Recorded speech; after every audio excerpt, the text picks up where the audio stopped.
Well, it may be a surprise, especially to folks not from here, to know that we worry about hurricanes in these mountains.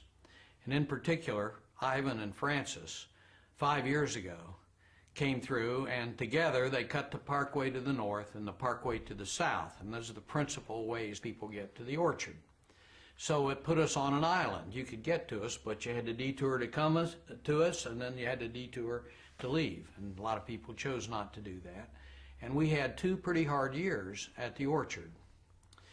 Well, even then, I knew of a worse time. In 1916, 2 hurricanes came through. The first one from the Gulf of Mexico, and it came through and dropped 10 inches of rain measured at the orchard by the orchard manager. He apparently had the only accurate rain gauge measurement. And 1 week later, a second hurricane. This one came up from the Gulf of Mexico, or rather from the Atlantic Ocean, up the Catawba River Basin. And it dumped enough water to fill the Catawba River Basin, but then when it got here to the headwaters, it set a United States record for rainfall. 22 inches of rain fell in 24 hours, measured here at the orchard. 22 inches of rain on the top of a continental divide means a catastrophe down low. And in the valleys right below us, that water rose 50 feet above flood stage. Carried away a lot of people, mainly children. I started collecting stories about that time. And I started telling them to groups that came through. We had a group from Avery County up the way here called the Lunch Bunch. They had their priorities right. To be in the Lunch Bunch, you had to be 90 years old. Pretty small group. I started to tell the Lunch Bunch about the flood of 1916. Big mistake. One little old lady in the back, Dolly Vance, raised her hand and said, "Sonny," I like that, you know, nobody called me that in a long time. Said, "Sonny, I'm going to tell you about the flood of 1916. She told this story. She was a little girl, 5 years old. They lived in the deepest valley down below us where the water got the highest. She said on the night of the big rain, her daddy was worried. Now, of course, they had no weatherman. They had no radio. Television hadn't been invented. It was just what was in this father's head, that something bad is happening and our family's in danger. He went up behind the hill, behind the house on a hill, and he built a lean-to on the top of the hill. And Dolly said he came back down into the flood, and he woke everybody in the house up. And this little girl of 5 remembered hanging on to Daddy with one hand and Mommy with one hand, being half carried and half dragged through water. It was deeper than she'd ever seen. And she said walking up the hill, the rain was coming so hard, it got in her eyes and her nose and her ears, her mouth. It was like being underwater. She said she got to the top of the hill and under the lean-to, out of the rain, but she was wet through and through, and she was cold and shivering. Her daddy took pity on her, like daddies will do for their daughters and their sons, and he walked down the hill one more time into the flood. Dolly said he came back with a shovel full of fire, and they were warm that night, and she was dry in the morning. But when she woke up in the morning and looked out, she wasn't prepared for what she saw.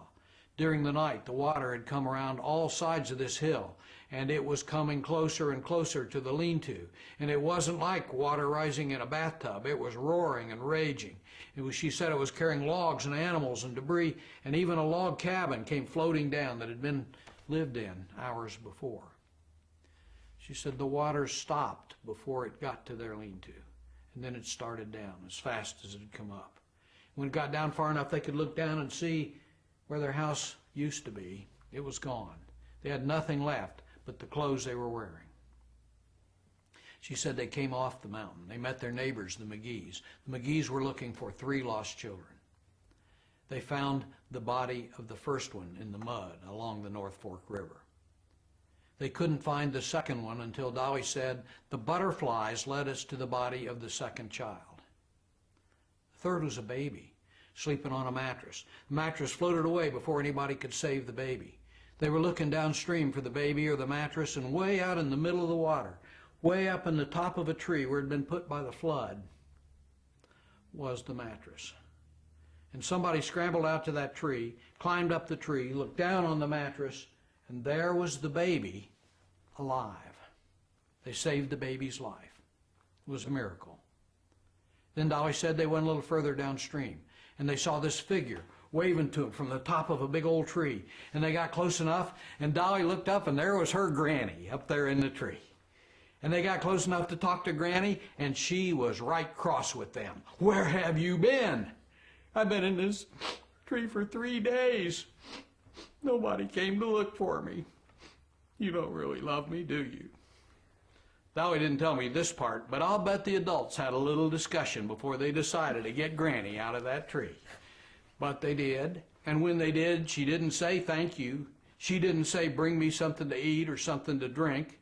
She said, "Somebody bring me my snuff." She'd been 3 days in that tree without her tobacco, and she was mean. Dolly came back the next year, and I asked if I could tell her story to her group. She said I could. I did. She corrected me. Came back a third year, and she had remembered more of that story. And we polished that story, and I put it in a little book I wrote called The Stories of Altipas. And Dolly's picture is in there, and Dolly's story is in there, and a joy of mine was to present that book to Dolly before she died. And you know, that story has come to mean a lot to me in several levels. First of all, reminds me of Dolly, spunky old lady. Second, it made me realize the problems we had with Ivan and Frances were nothing compared to what happened in 1916 and what could happen again even this year in this community or some other community with equally or worse disastrous results. And the stories come to mean a lot to me on another level too. It sort of shows why we want to save the stories, the history, the community that is getting trampled and destroyed by modern society, by people coming here who have no appreciation of the things that they are losing. And that's why we have done what we do at the Orchard.